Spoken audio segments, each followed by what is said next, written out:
নমস্কার সবাইকে। সবাই কেমন আছেন? আমি ভালো আছি। শীত চলে আসছে আর পিঠা খাবো না, এটা কি হতে পারে? কিছুদিন যাবত আমার ছেলেও বলতেছিল, মা পিঠা তৈরি করো। ছেলের আবদার বলে কথা। তো হঠাৎ করে আমি কি পিঠা তৈরি করে দিতে পারি? মাথায় আসলো পাটিসাপটা পিঠা। কারণ পাটিসাপটা পিঠা তৈরির মোটামুটি সব উপকরণই আমার ঘরে আনা ছিল না শুধু চালের গুঁড়াটা। তো সমস্যা নেই, যেহেতু ময়দা আছে।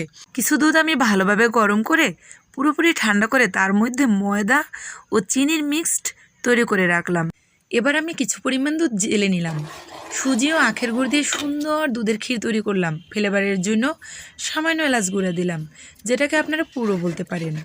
এবারে এই পুরগুলো ঠান্ডা করার পর্ব। আমি একটি প্লেটে কিছু সময়ের জন্য ঠান্ডা করার জন্য রেখে দিলাম। এই পুরটাকে ঠান্ডা করার একটাই কারণ, পুরটাকে শক্ত করা। গান শুনবেন? একটু ওয়েট করুন। তুমি কেমন আছো? তুমি কি ভালো আছো? কথা কথাকে তুমি কি রাগ করেছো? তো মা ও ছেলের দুষ্টুমি ও খুনসুটির মাঝে মাঝে আমাদের পিঠে তৈরি শুরু হয়ে গেল।